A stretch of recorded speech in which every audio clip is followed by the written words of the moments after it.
ponentes, profesores y público en general. Agradecemos su asistencia y participación y le damos una cordial bienvenida al Seminario Científico Internacional Urbanismo y Desarrollo Local, evento organizado por la Escuela Profesional de Geografía de la Universidad Nacional Mayor de San Marcos, de la mano con la Fundación Internacional para la Sostenibilidad Ambiental y Territorial, FISAC, asimismo del Grupo de Estudio Sociedad y Desarrollo, también del Desarrollo Local y Geodiversidad del GEO. Saludamos y damos el pase al doctor Carlos Mézar Quíñigo, director del Departamento Académico de Geografía y organizador del evento.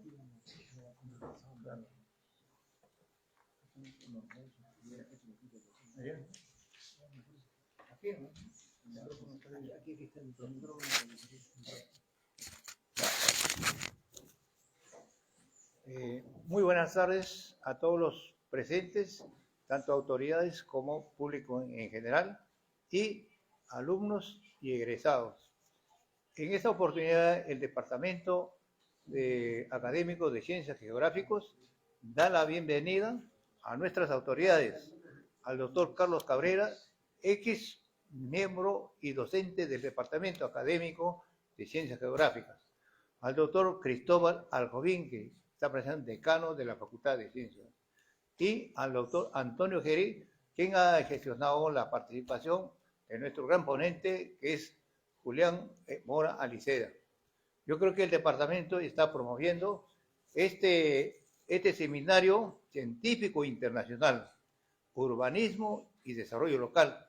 Como sabemos, este es un tema tan importante que en realidad nuestra escuela, la universidad, debe promover la maestría y el doctorado en estos temas, porque nuestro país, a nivel del mundo, también vienen creciendo las ciudades y no hay políticas de ordenamiento territorial. En tal sentido, el Departamento Académico de Ciencias Geográficas ha visto la necesidad de convocar a nuestro gran ponente internacional, doctor Julián Mora Aliceda, para que nos explique sobre el urbanismo y desarrollo local, que es clave para las construcciones y para extender las áreas habitables en forma de uso racional. Entonces, en ese sentido, yo doy la bienvenida a todos ustedes. Es cierto que hemos tenido problemas de convocatoria por la situación de que ayer las autoridades nos dieron que se suspenden todas las actividades. Pero en esta oportunidad vamos a transmitir en forma mixta, tanto virtual como presencial. A todos ustedes agradezco la presencia que nos están acompañando aquí a esta promoción tan inquietante como es la promoción 2019. Entonces, doy la bienvenida a todas las autoridades y a todos los presentes. Muy agradecido.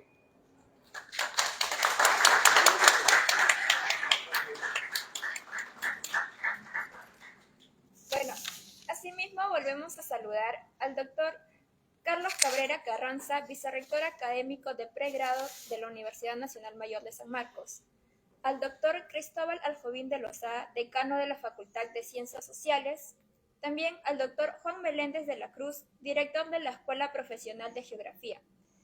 Y también saludamos al doctor Antonio Fernández Gerí, jefe de la Autoridad Nacional de Control del Ministerio Público.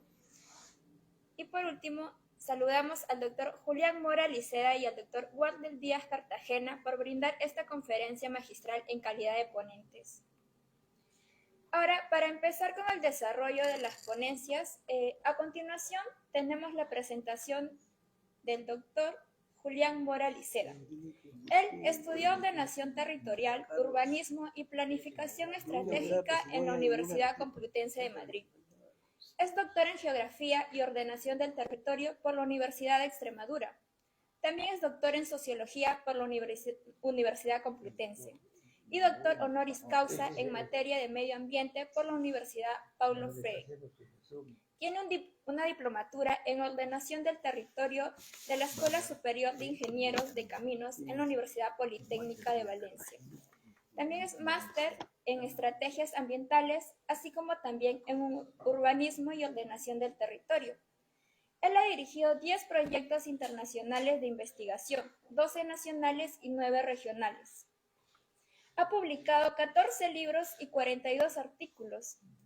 Ha defendido 53 ponencias y 36 comunicaciones en congresos nacionales e internacionales. Ha coordinado 12 proyectos de consultoría y ha participado en más de 20 de ellos. Ha ocupado cargos académicos como director del Departamento de Geografía y Ordenación del Territorio, así como de gestión, siendo presidente del Parque Nacional de Monfragüe y director del Adriel. Es profesor invitado en varias universidades como la Complutense, San Paulo, la Universidad de Buenos Aires, la Autónoma de México, y es director de la revista de Monfragüe Resiliente y miembro del comité editorial de 5 prestigiosas revistas científicas españolas y americanas. Y por último, es el actual presidente de la Fundación Internacional para la Sostenibilidad Ambiental y Territorial. Démosle un fuerte aplauso.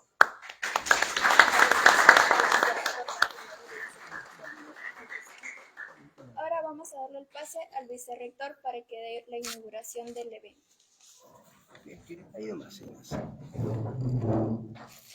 Bueno, de todo, muy buenas tardes a todos los presentes, ¿no? Bueno, yo he hecho un acápite en mis actividades.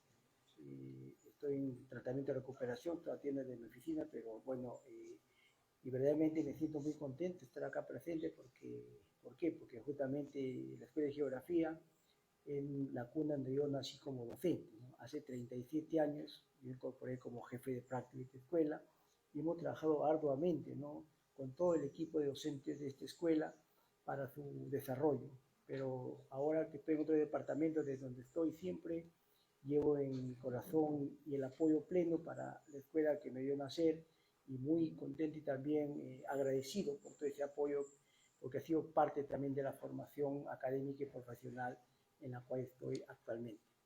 Primeramente a la mesa de honor que me acompañan en estos momentos, como es el doctor Fernández Yeriz, fiscal supremo, así como al decano de la Facultad de Ciencias Sociales, el doctor Aljovín, como también a Carlos Mesa, coordinador del departamento, así como al director Juan Meléndez y también al doctor Walter Díaz y al expositor internacional que nos acompaña hoy, Julián Mora. A todos los docentes presentes, a todos los invitados presentes, mi cordial bienvenida.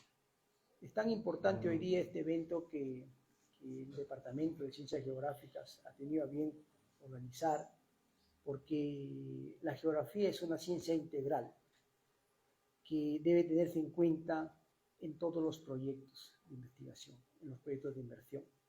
Yo me recuerdo en el año 98, cuando estudiaba en Chile, en la Universidad de Concepción, por ejemplo, en la materia de análisis ambiental, entendí una vez más justamente que la geografía es una ciencia madre, porque un geógrafo es una autoridad en los proyectos, en las disciplinas, porque es el profesional que integra, ¿no?, por su misma formación profesional y por llevar casi todas las materias del quehacer, desde la ciencia básica a la ciencia aplicada, sobre todo en estas áreas que tienen que ver con el ordenamiento territorial, con el área de la gestión de los recursos naturales, como también las diversas herramientas que nos sirven justamente para poder entender los diferentes procesos.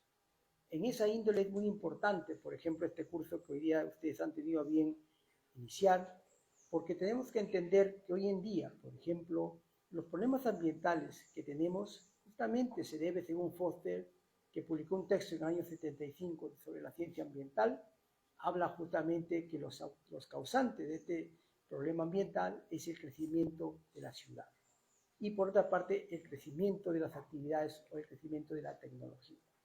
En ese sentido es claro ver cómo este evento que se organiza hoy trata de ver, me anticipo lo que van a ver, porque justamente las ciudades van creciendo a un ritmo desordenado. Y eso justamente nos va generando una serie de conflictos sociales, ambientales, políticos, etc. En ese índole es muy importante el análisis de este crecimiento urbano que en nuestro país justamente se da y también en América Latina, donde muchas de las actividades humanas están dadas justamente en áreas de riesgo, en áreas que deben ser ocupadas. Yo creo que es muy importante este curso y mucho ver también la relación, como dice, entre lo que es el crecimiento urbano y el desarrollo local. En ese sentido, yo auguro un éxito ya anticipado a estas conferencias que van a dictar los principales expositores, el doctor Juan Mora, el presidente internacional, y por qué no decir también Walter Díaz, ¿no? Y qué contento uno se siente cuando sus alumnos se van formando y llegan a un estatus tal, porque esa debe ser la misión de un profesor, formar y que nuestros alumnos superen al docente, como debe ser, porque la tecnología y la ciencia va avanzando. En ese sentido, yo, a nombre, ¿no?, del Vicerrectorado Académico, inauguro estas conferencias y que son de vital importancia en el desarrollo, no solamente de la geografía, sino en el desarrollo nacional. Muchas gracias.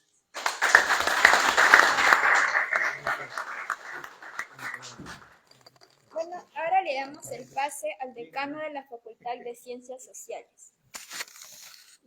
Buenas tardes a todas y todos. Buenas tardes a la mesa de honor, al doctor Carlos Mesa, al doctor director del Departamento de Geografía, al doctor Carlos Cabrera, vicerrector académico, y al doctor Fernández Llerí.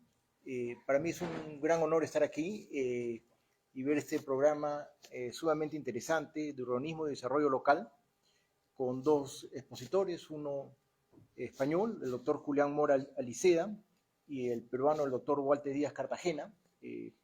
Aquí vengo como decano, pero también vengo como una persona interesada de aprender, escuchando a ambos expositores de un tema, como lo ha mencionado el doctor Mesa y el doctor Cabrera, fundamental para el desarrollo del país, ¿no?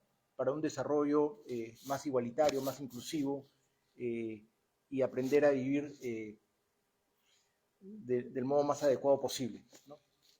Más bien les agradezco a los dos expositores por la gentileza de estar aquí y tomarse en serio el mundo académico, el mundo de la universidad, y estoy seguro que todos aquí estamos sentados esperando aprender mucho de ambas conferencias. Muchísimas gracias a ambos y muchísimas gracias al doctor Cabrera, al doctor Mesa por organizarlo, ¿no? Felicitaciones.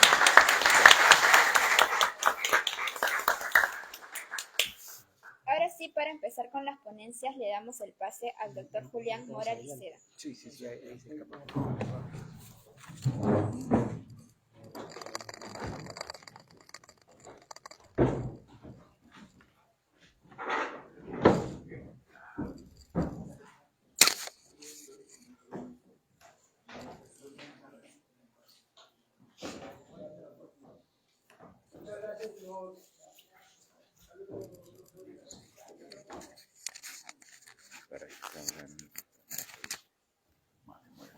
No tengo que llevar ningún comparativo ni nada.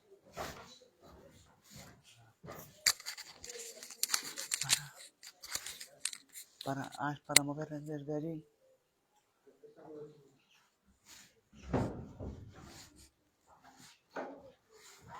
Perdón, no tengo yo para pasar algo directamente, para ir yo a mi ritmo.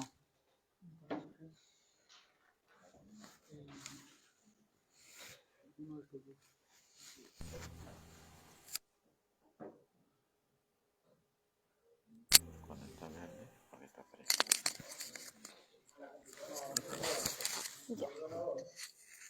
El ordenador. Debe ser este.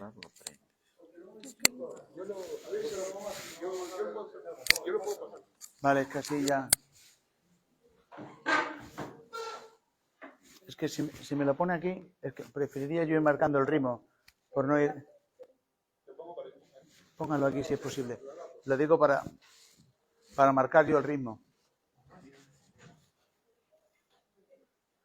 Bueno, antes que nada y en primer lugar, decirles que me siento muy bien acogido en este país, como siempre, en el Perú, que es para mí realmente mi otra casa, de tantas veces como he venido, y desde luego también dar las felicitaciones al organizador, al doctor Carlos Meza, por el esfuerzo que ha hecho para que estemos aquí hoy en esta Universidad Nacional de San Marcos la Mayor y a través, en este caso concreto, de la Escuela Profesional de Geografía, que ha tenido la deferencia de convidarme a estar con ustedes para hablar de un tema de muchísima vigencia en estos momentos, cuál es el urbanismo y el desarrollo local desde una perspectiva territorial, desde una perspectiva integral. Antes hablaba con algunos de los que nos están acompañando y que ellos tienen el enfoque ambiental. Yo diría que iríamos mucho más hacia el enfoque sistémico. ¿Ya está? Bueno, una pequeña dificultad técnica que lo solucionamos sobre la marcha. Agradecer también a FISAD la parte de coorganización de este evento para que estemos aquí compartiendo con ustedes esta tarde, ya les digo, un tema muy vigente, cuál es la ordenación del territorio por los problemas que aborda y que da como resultado soluciones que aparentemente a veces estamos cometiendo errores, siempre intentando justificarlos ante otras causas externas y no ante la ignorancia nuestra como planificadores de los riesgos naturales, como hace un momento se acaba de señalar. Bien, en este sentido, no alcanza.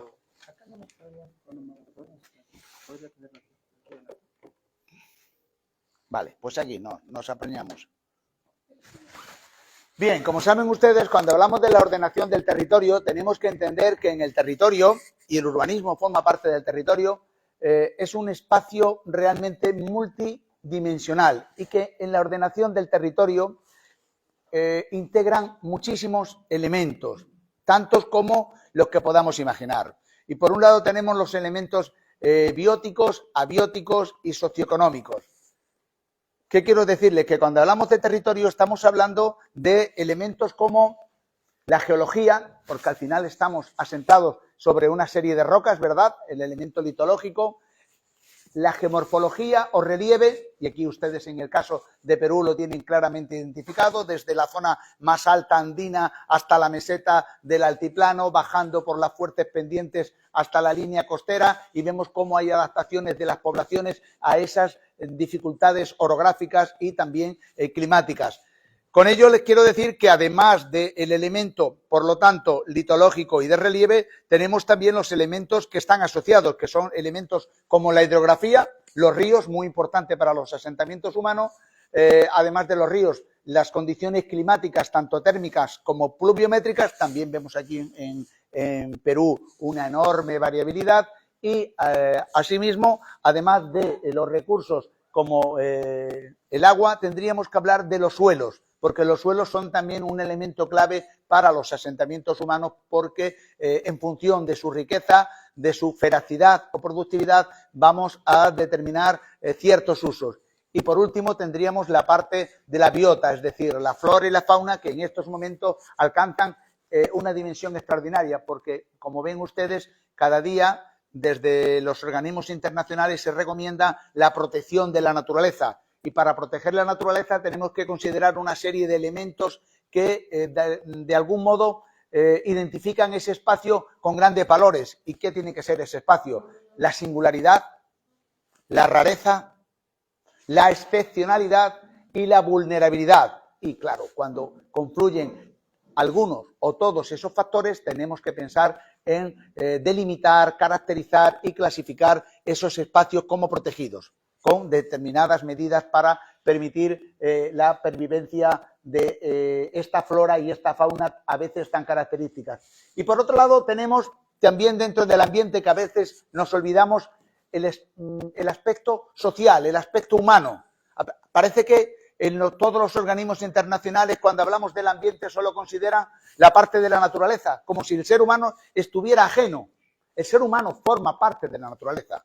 Lo dicen todos los informes anteriores. Parece que últimamente hay un sesgo. Cuando hablamos de la cumbre de Roma, el informe del Club de Roma ya habla de la presencia humana como elemento clave en todo el desarrollo. Cuando hablamos de la conferencia de Estocolmo, cuando se crea el PNUMA, se habla del ser humano. Cuando en 1987 hablamos del desarrollo sostenible, que es el concepto que más se ha prodigado y es aquel que satisface las necesidades del presente sin comprometer el uso de los recursos por las generaciones venideras, aunque no dice cómo se mide, decimos todo aquello muy teórico, pero ¿cómo medimos?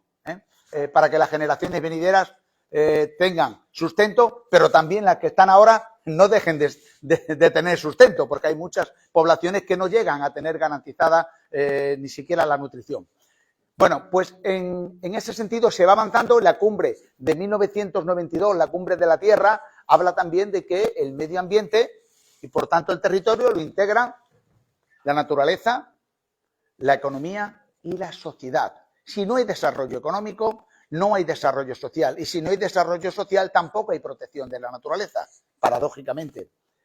Con todo ello, ¿qué les quiero decir? Que en el territorio confluyen los elementos bióticos, abióticos y, además, los seres humanos, al utilizar este espacio, ¿qué utilizan? Pues, lógicamente, el territorio es un sustento no solo desde el punto de vista de las actividades agrícolas, también de las actividades mineras, también un lugar donde encontramos los asentamientos rurales, urbanos, que luego hablaremos.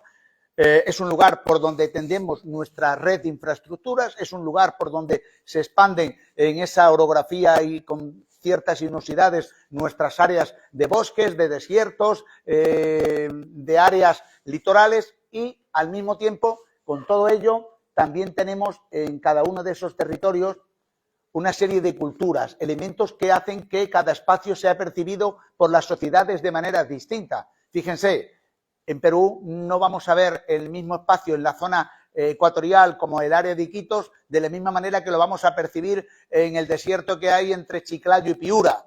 Igual pasa en todas partes. En Europa no es lo mismo, con la misma extensión. Holanda, que tiene la misma extensión que mi región, 41.000 kilómetros cuadrados y tiene 17 millones de habitantes totalmente con actividad intensiva, mientras que en la mía tiene apenas 1 millón de habitantes y con unas actividades prácticamente extensivas y con una población totalmente rural muy dispersa. Es decir, cada cultura, cada nivel de desarrollo tiene una percepción distinta. Y en esto tendremos que incidir cuando hagamos el planeamiento en los elementos culturales, en las políticas de intervención y en las relaciones sociales junto con las tradiciones, que también es un bien a conservar. De acuerdo con ello, vamos a ver que cada actividad que nosotros ejercemos sobre la naturaleza tiene efectos sobre la misma y, lógicamente, a eso le vamos a llamar impactos ambientales, porque vamos a ejercer una presión, y tenemos que medir a través de indicadores de resiliencia cómo vamos a establecer ese desarrollo sostenible que era tan genérico. Tenemos que medir no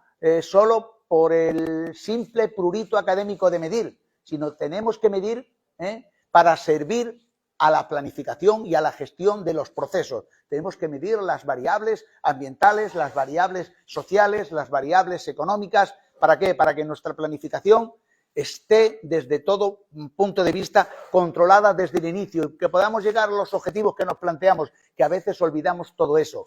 Por ello, digamos que como síntesis podemos establecer que los elementos del medio natural junto con los elementos del medio socioeconómico son la síntesis geobiográfica. En definitiva, no es otra cosa que la ordenación del territorio y el desarrollo resiliente que aquí estamos esta tarde intentando explicar. Bien, ¿por qué es importante planificar? Porque necesitamos con ese urbanismo, con ese territorio, generar desarrollo. El urbanismo y la ordenación del territorio está orientada hacia lo que sería la propensión hacia la generación de iniciativas locales que permita que todas las comunidades alcancen un desarrollo en cualquier espacio. Normalmente un espacio puede estar ligado a una región, puede estar ligado a un departamento, puede estar ligado a una provincia, dependiendo siempre la escala que decidamos. Y tenemos que hacer un reconocimiento territorial cuando pretendemos ordenar una ciudad o un territorio más amplio, porque la ciudad muchas veces la consideramos el urbanismo como algo aislado. La ciudad está en un contexto mucho más amplio, que es el ámbito rural.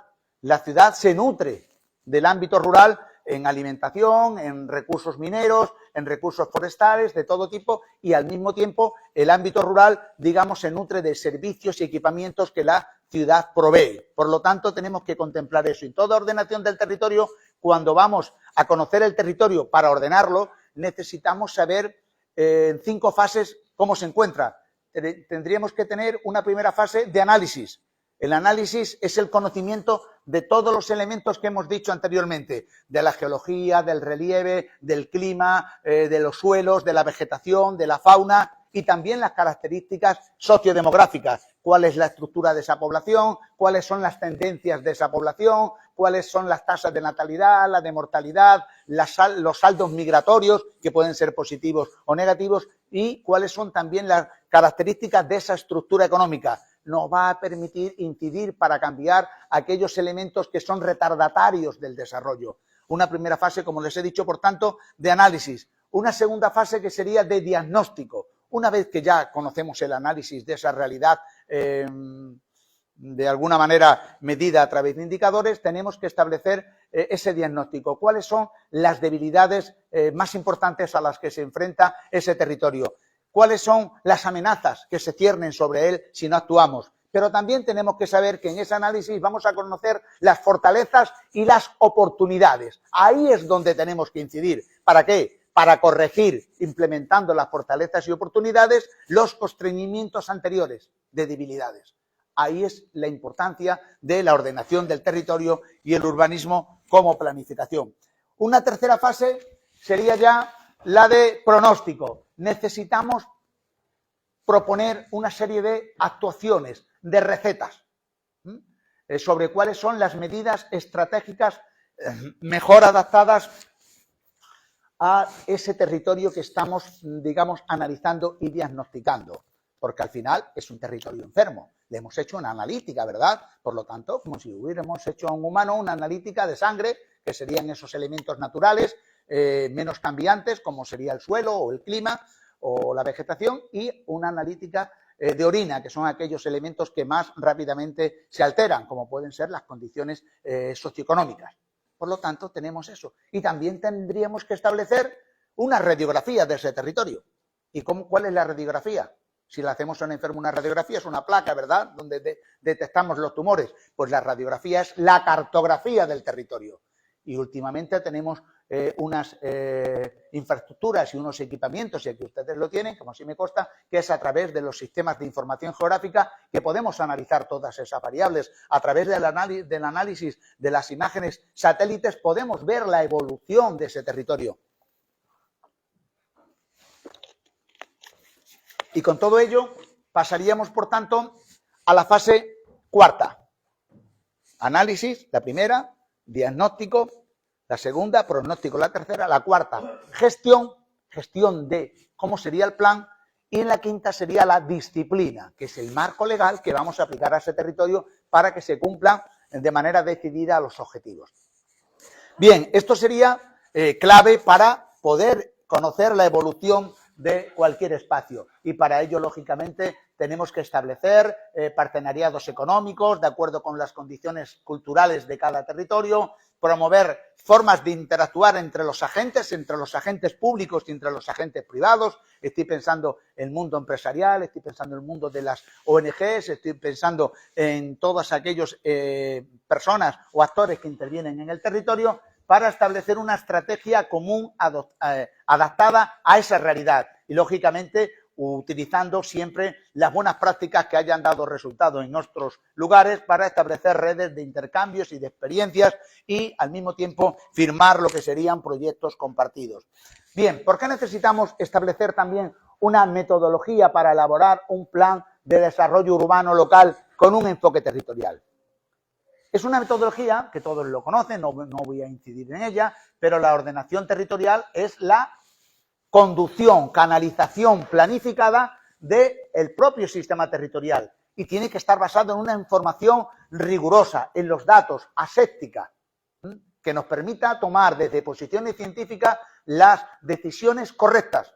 Luego ya sabemos que también la ordenación del territorio implica connotaciones políticas, lo sabemos y no podemos obviarlo ni evitarlo, porque la ordenación del territorio no solo es la expresión espacial de toda política económica, social, cultural y ambiental, sino que la ordenación del territorio es una política orientada a la transformación de ese territorio para abordar los cambios necesarios. Y claro, cuando abordamos los cambios necesarios, tenemos que utilizar, además de los criterios científicos, algo muy importante: contar con la participación social. No podemos obligarle a la gente a una ordenación territorial o urbana implantada desde arriba por unos equipos técnicos que a veces, muchas veces más bien diría yo, desconocen la realidad sobre la que se asientan las poblaciones y los usos de ese espacio.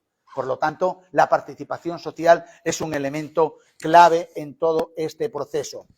Bien, estos serían, por ir un poco avanzando más rápidamente, las etapas de formulación de una radiografía de un territorio, fases y elaboración de un plan.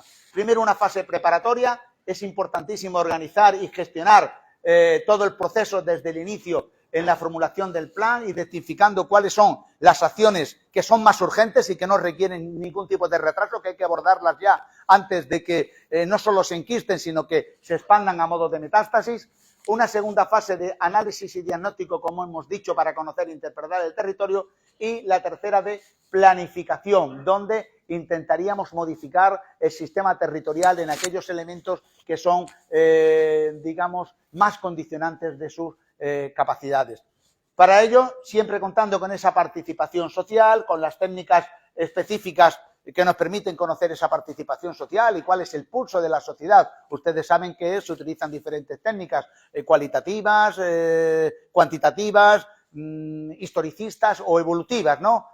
Fundamentalmente, cuando queremos tomar el pulso, utilizamos las encuestas, ¿verdad? Es una forma de conseguir información interesante desde el punto de vista estadístico. Pero también utilizamos el método Delphi, que es interrogando a los actores privilegiados, que así se denominan desde el punto de vista empresarial, desde el punto de vista cultural o político. Eso nos va a permitir absorber una información que no está publicada y que es importantísima a la hora de que vayamos tomando decisiones y vayamos elaborando un documento final sobre el que queremos que sea la referencia para la toma de decisiones en el ámbito político, pero también en el ámbito económico y social.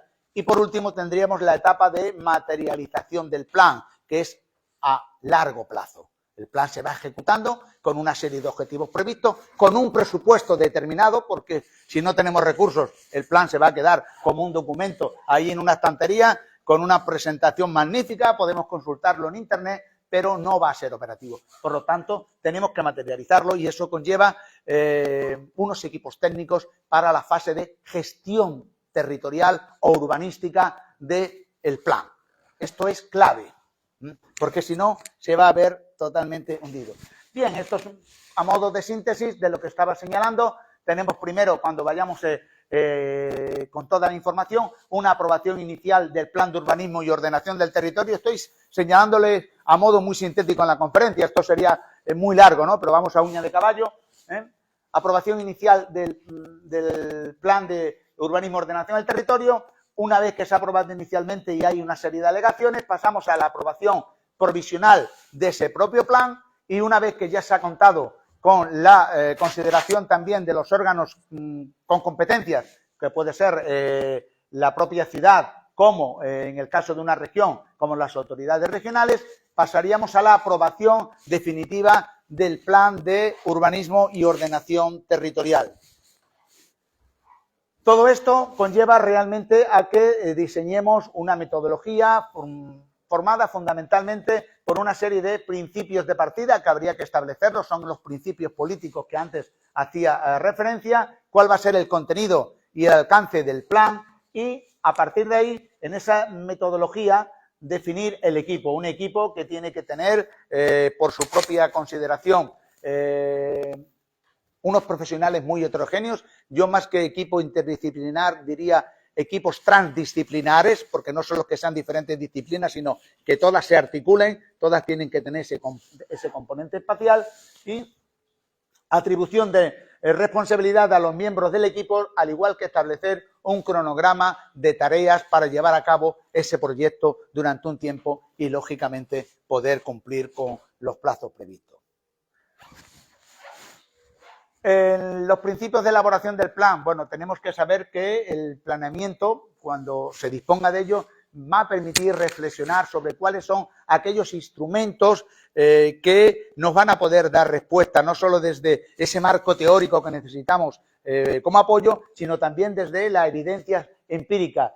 y en ese sentido el equipo tiene que dar respuesta a muchos de los problemas que aquí se van, digamos, apareciendo y que, lógicamente, tendríamos que establecer esta pirámide donde, para llevarlo a cabo en ese tipo de fases y etapas que hemos ya comentado, una responsabilidad científica en el sentido de la honestidad y la ética como principio, el carácter endógeno de ese espacio desde lo local hacia lo global, un enfoque sistémico de todos esos elementos que están interactuando. Ya les decía antes que cuando nosotros ejercemos una presión sobre el espacio cambia de estado.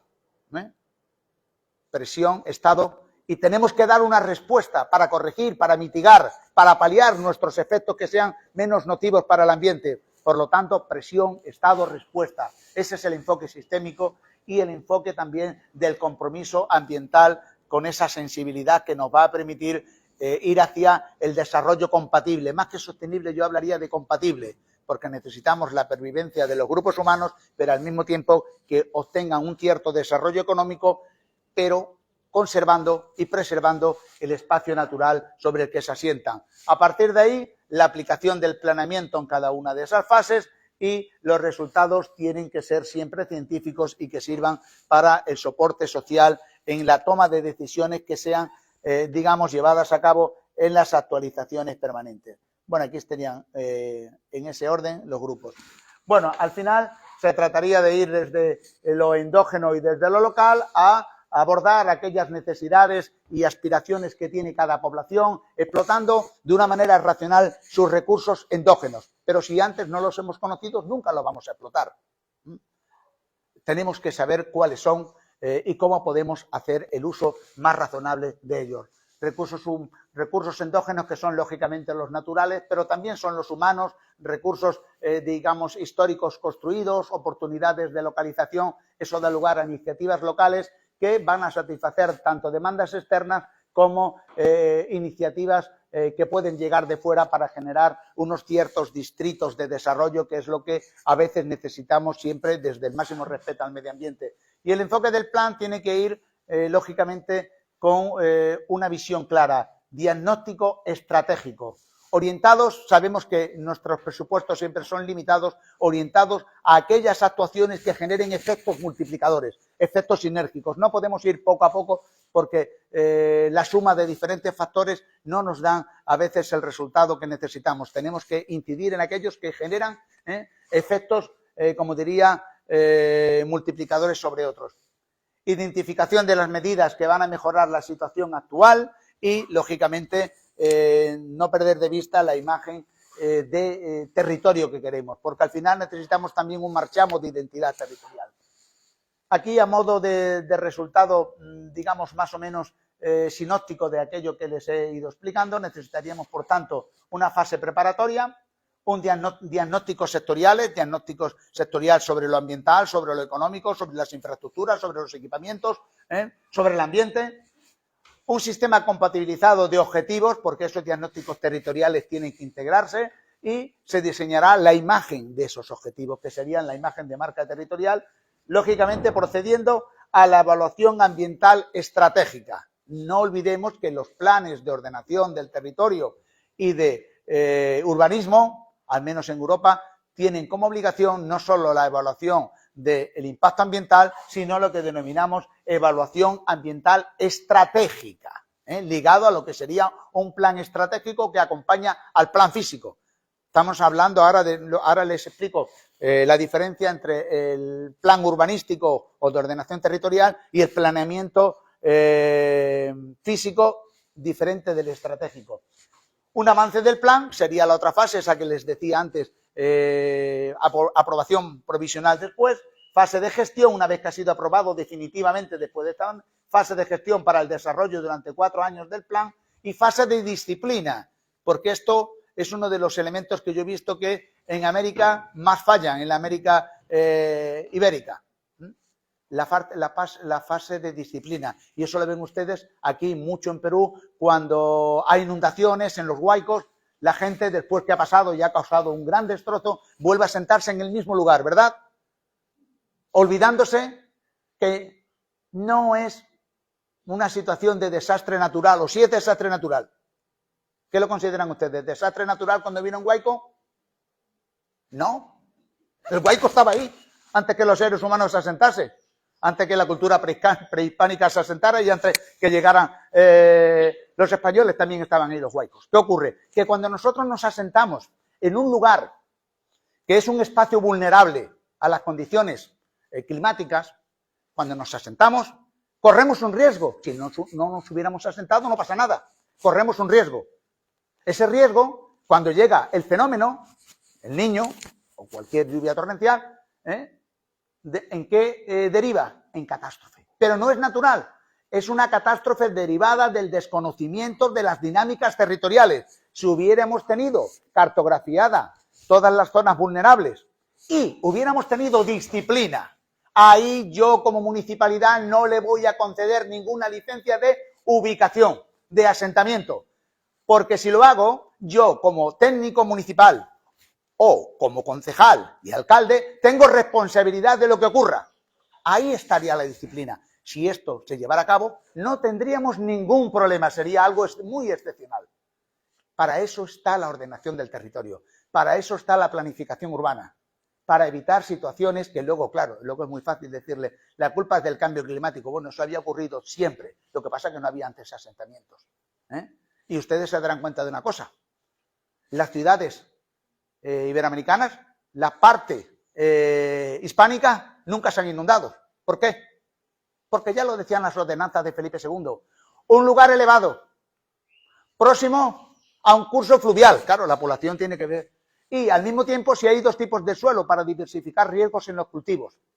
Con esto, que ya venía de anteriormente de Estrabón, en la etapa de la ocupación romana de Hispania, pues se evitan muchísimas situaciones, pero de pronto nos hemos olvidado, estamos creciendo de una manera irracional en las metrópolis, totalmente expandiendo, nos llegan las invasiones, automáticamente les concedemos la licencia una vez que han tomado los enganches, pero yo creo que esa no es la solución, porque eso puede derivar en catástrofes. Tenemos que planificar el territorio, porque además la gente que llega a las ciudades, porque es donde buscan las oportunidades, tienen que tener lo que aquí vamos a ver de la delimitación de los suelos. Miren ustedes, toda planificación urbana tiene que tener una clasificación del suelo. El suelo tiene que tener 3 clasificaciones claras.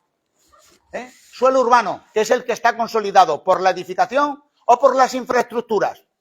Suelo urbanizable, es el que la ciudad tiene que saber por dónde va a crecer, por dónde debe crecer y por dónde quiere crecer. Tiene que establecer en ese suelo urbanizable, y no se puede construir fuera del mismo, porque serían viviendas ilegales y automáticamente serían derruidas. Tenemos que tener un suelo urbanizable programado. Los próximos 5 años vamos a crecer por aquí. Tenemos que delimitar las calles. ¿Para qué? Para dotarlas luego de las infraestructuras necesarias, de alcantarillado, de electrificación, de acerado, etcétera, etcétera. Suelo urbanizable programado. Y tener un suelo en despensa, que sería el suelo no urbanizable no programado. ¿Por qué? Por si ocurre que la ciudad experimenta un crecimiento no previsto, inusitado por la instalación de alguna empresa enorme o de la creación, imagínense, en sitios más pequeños, de una universidad o el descubrimiento de un nuevo yacimiento minero. Bueno, pues un suelo urbanizable no programado, pero dispuesto a reactivarlo automáticamente y de manera rápida a través de una modificación parcial del plan de urbanismo. ¿Para qué? Para que todo proceso esté controlado, lo que les decía al principio, canalizado. Y así evitaríamos situaciones muchas veces desagradables o encontrarnos con urbanizaciones realmente que dan un mal aspecto, que generan situaciones de guetización, con marginalización de grupos, con población que queda en riesgo, en áreas, digamos, casi de exclusión social. Bueno, pues todo esto la permitiría. Y luego, evidentemente, tendríamos que determinar que hay un suelo no urbanizable. El suelo no urbanizable es el que no se puede construir. Puede ser un suelo no urbanizable común, el que dedicamos a actividades agrícolas, ganaderas, forestales, mineras, y un suelo no urbanizable protegido. Protegido pues porque tiene valores específicos de su flora o de su fauna. Ven ustedes, si todo esto lo vamos aplicando, adaptándolo a cada uno de los territorios, estamos evitando una ciudad caótica, un plano urbano desorganizado y iríamos hacia una auténtica, digamos, situación de adelantamiento y de control. Y luego, después de la clasificación del suelo que les decía en suelo urbano, urbanizable y no urbanizable, dentro del suelo urbano yo establecería después lo que se llama calificación del suelo residencial, donde vamos a tener la zona que va a tener solo viviendas, lógicamente con diferentes alturas, una zona de más baja densidad, otra zona de edificios de más altura, suelo industrial que no tiene que estar conviviendo, porque el suelo industrial, además de entrañar ciertos peligros, tiene ruidos, tiene olores, tiene etcétera, etcétera, y el suelo comercial, que es el suelo donde habitualmente vamos todos a las grandes superficies, etcétera, o dentro de los cascos urbanos, en las calles que tienen ese dinamismo. Y, por supuesto, el suelo dotacional público, que es el que la municipalidad, a la hora de desarrollar el plan, cuando califica, se va a llevar el porcentaje, porque el urbanismo tiene que quedar una plusvalía no solo a los poseedores de ese suelo, sino también a quien está en ese momento delimitando qué es la municipalidad. ¿Para qué? Porque la municipalidad necesita dotarse de lo que llamamos de suelo de equipamientos públicos de carácter educativo, para la salud, para las actividades culturales, museos, etcétera, deportivos, pistas de todo tipo. Ahí es como conseguiríamos esa plusvalía de, digamos, de reversión y de aplicación social.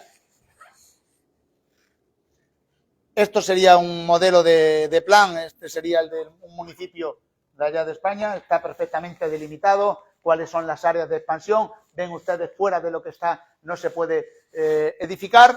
Esto sería un plan de urbanismo, en lo que no me voy a extender, un plan general de ordenación urbana, pero que va en la línea, ya para ir casi acabando, va en la línea de lo que se decidió en la última reunión de Hábitat. Saben ustedes que Hábitat se reúne cada 20 años, y la última vez fue aquí al lado, en Quito, en el 2016, donde tuvimos la fortuna de participar, y dice que la planificación urbana, dentro de lo que serían los desafíos de la agenda urbana, tiene que basarse en 3 pilares y en 4 objetivos. Los 3 pilares serían planificación urbana, en el sentido que yo les he comentado, financiación para la economía urbana, necesitamos la financiación a veces con la cesión de esos suelos, y la etapa de gobernanza y legislación para la gestión y para la disciplina. Esto nos llevaría a un desarrollo territorial y urbano resiliente. Y al mismo tiempo, las ciudades, sobre todo las grandes ciudades, que es a lo que vamos en estos momentos. La semana pasada, el martes de la semana pasada, alcanzamos, según la ONU, por estimaciones, los 8.000 millones. Estamos viendo cómo los habitantes se van concentrando cada vez más en ciudades de mayor tamaño. Ya ni siquiera las ciudades de 100.000 tienen mucho crecimiento, todavía en los países en vías de desarrollo sí tienen algo, pero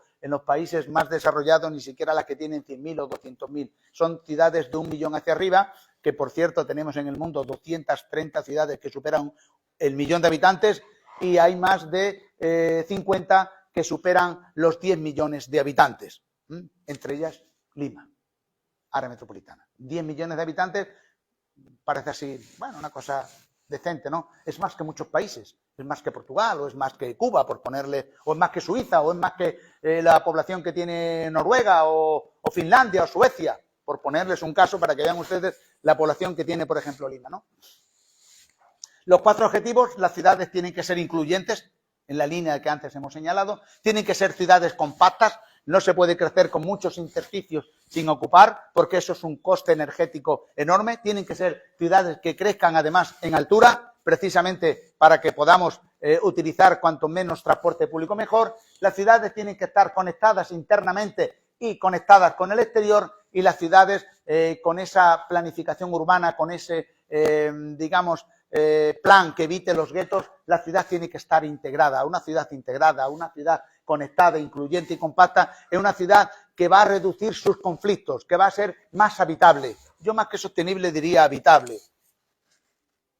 Y bien, en esta línea, pues es lo que señala Hábitat, ¿no? Que debiera hablar de que el desarrollo resiliente es el que va a permitir en el siglo XXI ir hacia ciudades que ya no van a estar aisladas entre sí, sino que las ciudades mantienen en estos momentos una economía muy fluida. Si ustedes ven las conexiones de Internet o las llamadas telefónicas, las ciudades tienen un comportamiento entre ellas que son casi ciudades-estado.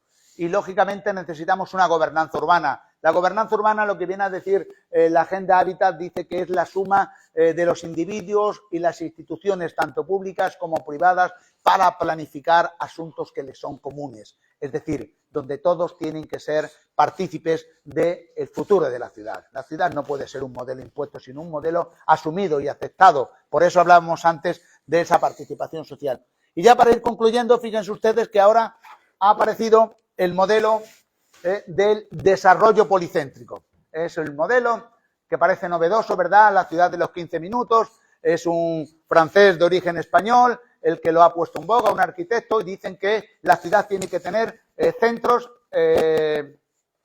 a una distancia más o menos de 15 minutos a pie o en bicicleta, de tal manera que sin utilizar prácticamente el transporte, el coche privado, uno tenga en estos 15 minutos desde su casa el colegio de los niños, pueda tener el trabajo, pueda acceder a los servicios de tipo social, a los servicios sanitarios de proximidad, o sea, a los centros de salud, pueda acceder a las actividades de arte y cultura, pueda acceder a actividades de ocio y diversión, a las compras en las grandes superficies o pequeñas y la sociedad del bienestar. Esto sería lo que ahora se ha impuesto como la ciudad de los 15 minutos. Y es en la que se está operando. Dirán ustedes, bueno, qué modelo más innovador, ¿verdad? Pues ustedes ya lo tenían. Lo tenían en Lima. Aquí lo tenían ya ustedes. Esto es un mapa, el mapa de la ciudad de los Reyes, de Pedro Nolasco, de 1685. Alguien me dijo que estaban trabajando los mapas de Lima, o no sé quién habló conmigo antes, me lo comentó. Bueno, pues aquí tiene el mapa de Lima. Lima ya empieza a tener determinadas zonas, como son cuadras, perfectamente definidas, de acuerdo con las cartas de asentamiento ninjas de Felipe II, de cómo tienen que ser las ciudades. Bueno, pues empieza a tener centros que vamos a ver después, en el año 1750, el mapa elaborado por Fraser. Bueno, ven ustedes, hay diferentes, todo esto se puede recorrer hasta este centro. Si cada cuadra, ¿cuánto se tarda en recorrer? ¿Minuto y medio? Pues vayan ustedes contando, de esta cuadra a esta, tienen ustedes los 15 minutos. Pueden desarrollar una ciudad policéntrica en Lima. En la Lima, digamos, hispánica, no en la Lima que luego ya, ahora veremos cómo se ha expandido de una manera anárquica, pero aquí la seguimos teniendo el plano de Dipar del año 1849. Bueno, ven ustedes, también se va ampliando, sigue teniendo sus diferentes centros donde se puede uno desplazar, también al otro lado del río. La ciudad va creciendo de una manera ordenada, sigue creciendo ordenadamente hasta principios del siglo, el primer cuarto del siglo pasado. Fíjense, la ciudad está perfectamente articulada, pero el crecimiento de Lima de manera exponencial empieza a partir sobre todo de los años 50 y es ya una Lima muy caótica, muy desorganizada, muy del área de las invasiones. Aquí lo vemos como van en diferentes barrios, lo que sería la Lima metropolitana, donde vamos a encontrar diferentes tipos de unidades morfológicas. Por una parte, la Lima, digamos, antigua, una Lima con problemas de guetos, una Lima con viviendas de baja calidad, con problemas de integración, y una Lima donde la riqueza es más abundante, que sería la zona de San Isidro, Miraflores, ¿cierto? Bueno, esto es una falta de planificación cuando tenemos en la ciudad tantas diferencias sociales y tendríamos que ir aquí. Y ahí colaboramos también con Iberdrola. Los 10 mandamientos para una ciudad habitable. ¿Cuáles son los 10 mandamientos? Una ciudad tiene que ser verde, tiene que tener muchos espacios, tiene que tener jardines, sobre todo para intentar compensar las emisiones de CO2, tiene que intentar ser un pequeño sumidero de CO2, tiene que tener espacios públicos, porque eso influye mucho en la calidad de vida de la ciudad, que la haga atractiva. Tiene que ser una ciudad donde muy doméstica, donde el mobiliario y el diseño urbano ayuden a transformar la calle, convertir la calle en lugar de ser hostil, en un lugar de comunicación, en un lugar, digamos, de permeabilidad social. Tiene que ser entrópica, tiene que haber intercambios entre los distintos barrios. La ciudad tiene que ser densa para aprovechar esos espacios comunes, ciudades de crecimiento en altura. Tiene que combinar también, preservar el pasado de la ciudad junto con el nuevo desarrollo urbano, que tenga un estilo también, que tenga unas características perfectamente definidas, que no haya esos problemas, como les decía antes, de guetos. Tiene que ser una ciudad segura, donde se pueda prevenir la delincuencia, sobre todo no solo con la vigilancia, sino con evitar esos barrios marginales que acaban excluyendo a grupos sociales muy importantes y que a veces no tienen otra salida que ir hacia actividades poco lícitas, por llamarlo de alguna manera. Una ciudad culta, donde florezca en cada uno de los rincones actividades de tipo institucional que den lugar a ese tipo de intercambios de valores, ¿no? Una ciudad bien señalizada, que interprete que transitar por las calles de la ciudad no nos lleva a un lugar desconocido, sino que nos sigue siendo un espacio sentido, un espacio vivido, un espacio compartido. Y una ciudad móvil, donde desplazarnos dentro de ella sea una cosa que no nos genere esos atascos y esos constreñimientos a los que a veces nos vemos obligados a demorar tanto en el desplazamiento de un barrio a otro, donde ustedes verán en Lima que pierden un enorme tiempo, que si eso lo valorásemos en dinero al cabo del año, millones de personas que sufren atascos en horas puntas, nos están haciendo que la ciudad no sea realmente un lugar tan habitable. Y para ello, ¿qué es necesario? La planificación urbana dentro de la perspectiva sistémica y considerando también el aspecto más amplio, el tema territorial. Por lo tanto, yo lo dejaría por aquí, hablaría de la necesidad de planificar como elemento de corregir las desigualdades sociales y, lógicamente, de hacer mucho más habitable y resiliente el espacio donde vamos a convivir nosotros y nuestros descendientes. Muchísimas gracias.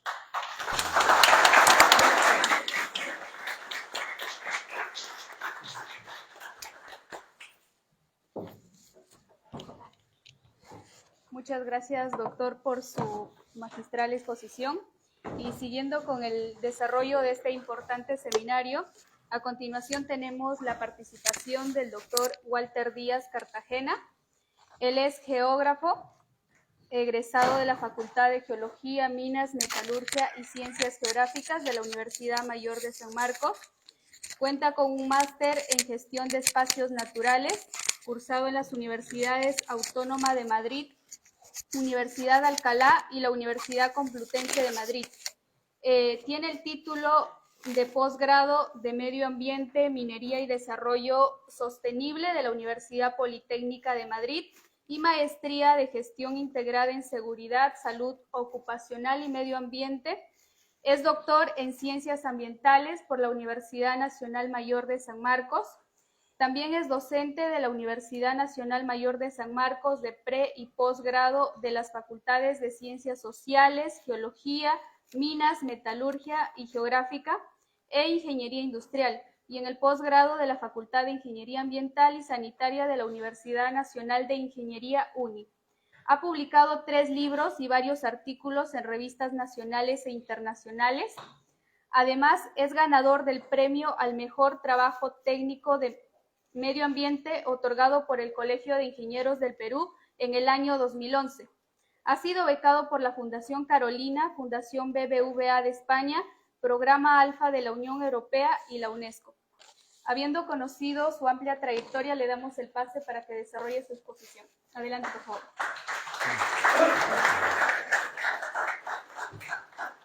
Gracias por las palabras. Primeramente agradecer al doctor Carlos Mesa, la presencia del decano de nuestra Facultad de Ciencias Sociales, el doctor Jovín, el director de la Escuela de Geografía, doctor Meléndez, profesores, estimados colegas, profesor Julián, su presentación maravillosa y ejemplar. Hoy voy a presentarle un poco hablar de Lima. Recuerdo mucho cuando estaba en Madrid, unos amigos habían venido a Lima y les digo, ¿qué les pareció Lima? Me dijeron, muy bonita, me dijeron. Sí, le digo, una ciudad muy bonita, Lima.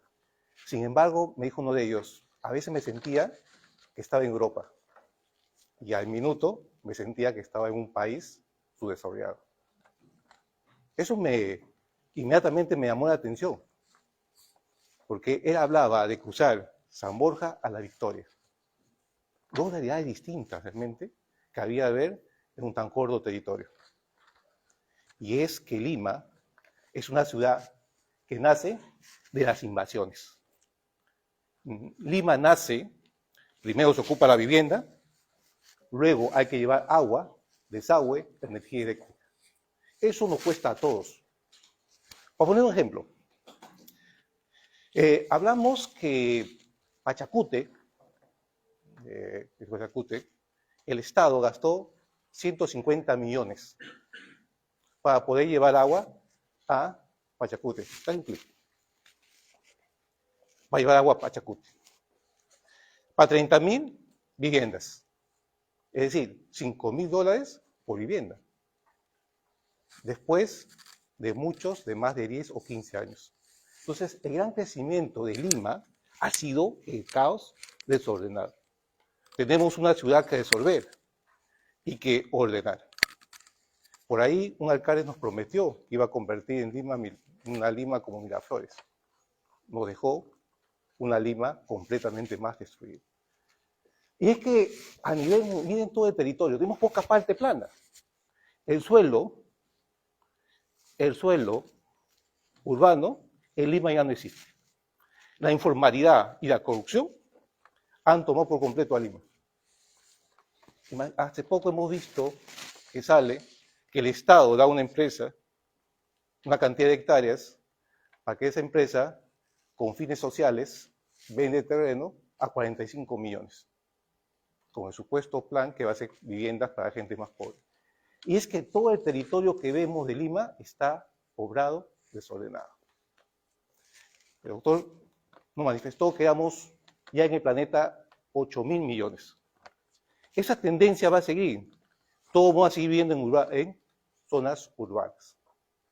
En el año 2000 éramos 6 millones. En el año 2011 éramos 7.000 millones. 2022, 8.000 millones. Concentrados fundamentalmente en ciudades.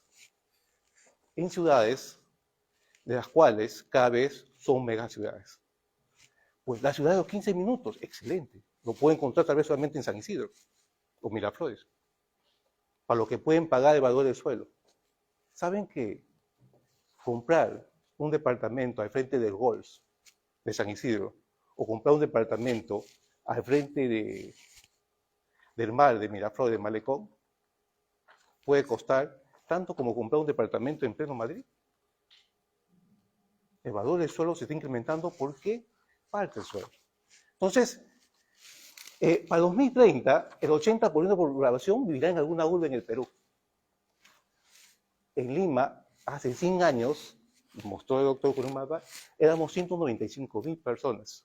Hoy pasamos los 10 millones.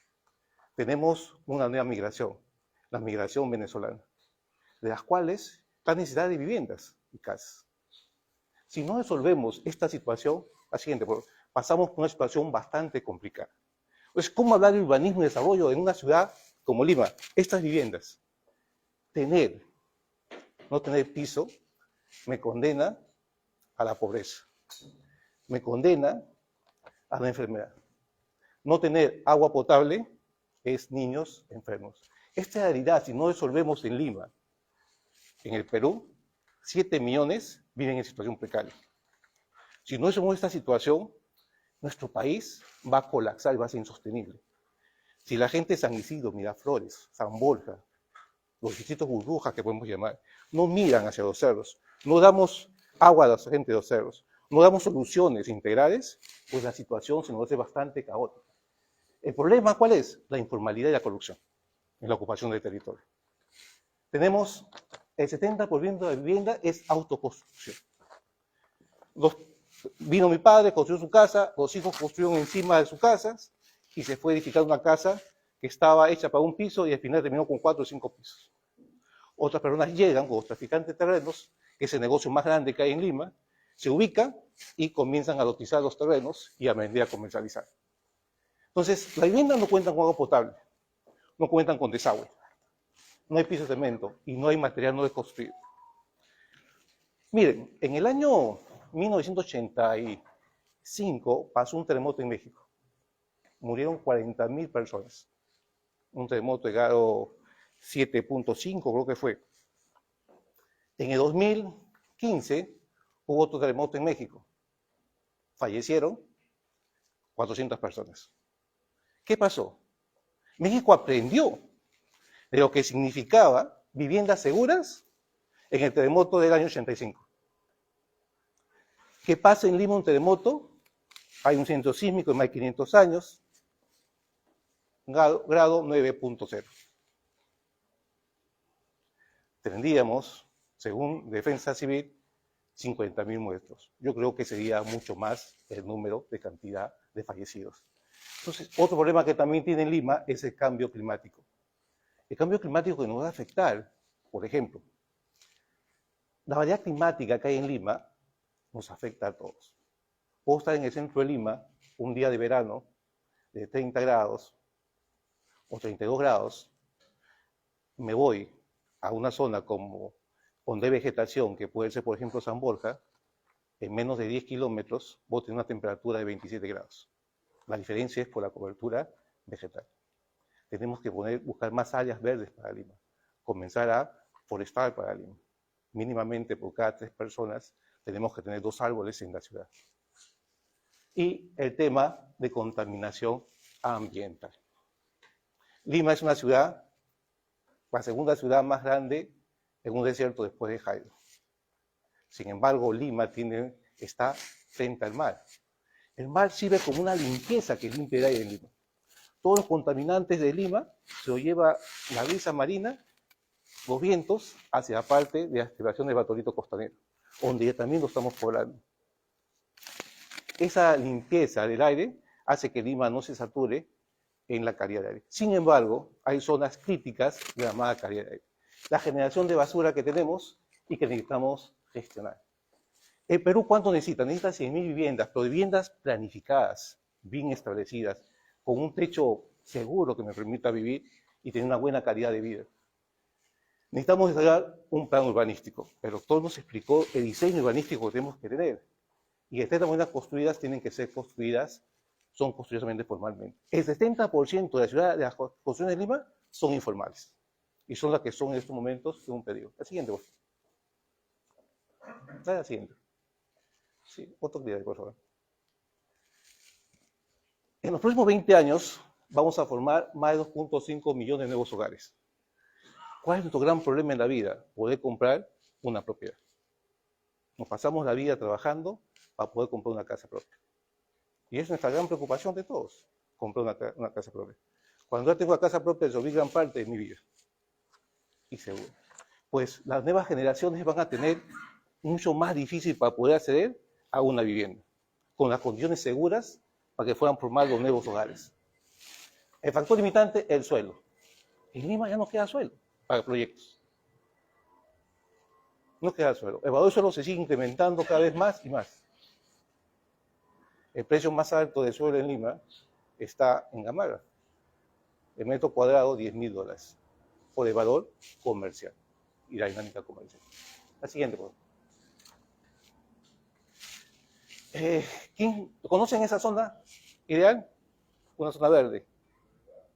No es el olivar, los árboles son más grandes. Y una vez un profesor estaba en la Universidad de la Politécnica de Madrid y me dijo, estoy hospedado frente al parque más grande de Lima. ¿Frente al parque más grande de Lima? Sí, me dice, porque me siento como si estuviera en Madrid.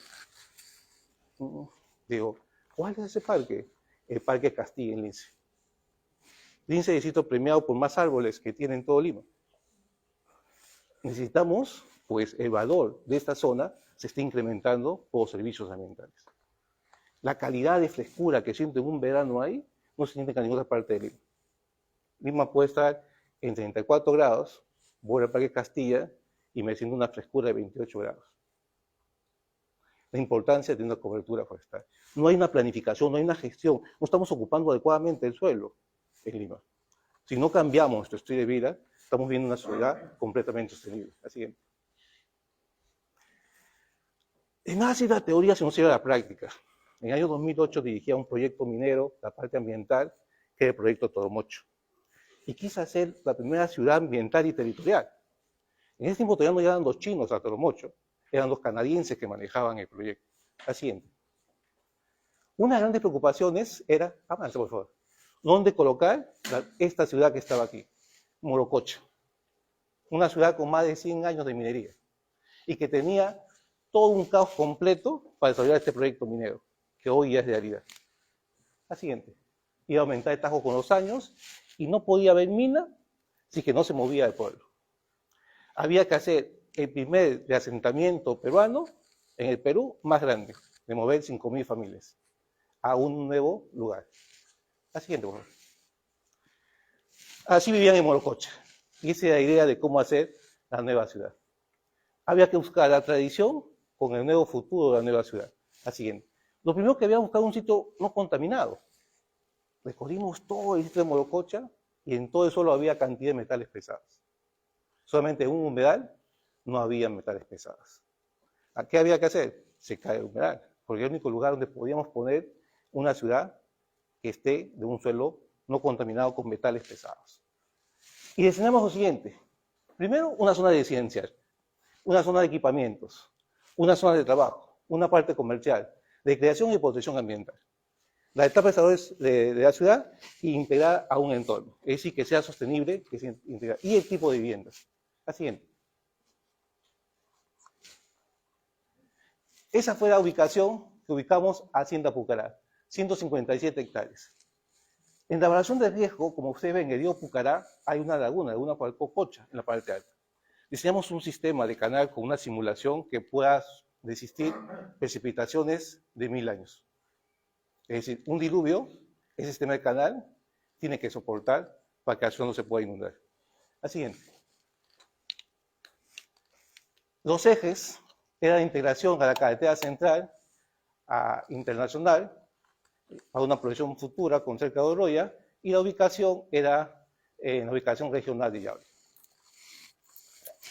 La siguiente. Entonces había una integración en la ciudad. La localización de la ciudad con el proyecto que se ubicaba y las otras centros poblados que también era dinámica que se iban a dialogar. La siguiente. Y aquí vemos el concepto del uso del suelo. Teníamos una zona de recreación residencial y la zona de trabajo. Las zonas de bosque, de protección ambiental, la zona de equipamiento de servicios y la zona comercial. Es decir, el sueño de tener una ciudad completamente planificada. El primer intento con tener una ciudad planificada. La siguiente. La siguiente, por favor. La zona residencial ubicada con el tipo de viviendas y de protección del ambiente. La siguiente. La estructura urbana de los servicios, de los equipamientos que iba a tener toda la población, comisaría, iglesia, centro de salud. La siguiente. Y la conectividad. La conectividad que iba a tener para que se mantenga sostenible en el tiempo. Un espacio de público integrador para donde personas se puedan reunir, recreativo, las zonas de equipamiento de trabajo, el mercado de abasto, un parque para pequeña industria, artesanía, vivienda, taller, una plaza de equipamiento, de centros cívicos, los módulos de organización social, es decir, pensar realmente en una ciudad con sostenibilidad para el futuro. La siguiente. Y la modulación urbana. ¿Cómo iba a ser el soporte organizacional? Una de las discusiones era mover manzanas por manzanas, es decir, que mi vecino que viene a otra ciudad se mantenga en mi misma ubicación. Otro tema que mover también, había que mover un cementerio completamente. Y pedir permiso y buscar a los descendientes de poder descendientes, porque no cometíamos una falta si no movíamos un cadáver sin la autorización de los descendientes. Y ponernos de acuerdo con ellos para poder mover a ese cementerio ideal. La siguiente. Y el espacio público integrador de la ciudad, la parte en medio. Un parque lineal con una columna vertebral de un vecindario y dinamizador de deporte. La siguiente. Y ¿qué iba a tener? Un colegio cercano, un centro de salud totalmente equipado, el palacio municipal, la iglesia, la comisaría y las zonas de recreación, completamente con cobertura. Un equipamiento de nivel deportivo, una zona de escenarios para hacer actividades folclóricas y una visita de un módulo comunal y de escenario que se comenzó a construir. La siguiente. La tipología de viviendas que se daba, viviendas para que puedan desarrollarse, le daban unos módulos, la empresa, a cada familia que ubicaba. No solamente le pagaba el terreno, le compraba su vivienda, sino le daba una nueva vivienda. Ese era el acuerdo del asentamiento. Y pasaron mil cosas, familias que llegaban que decían que en una casa vivían hasta 3 hogares. Y había pues que separar esos hogares, cada uno que tenga su vivienda. La siguiente. La modernidad con el desarrollo integral, es una ciudad moderna integral. La siguiente. Y Morococha ya construida.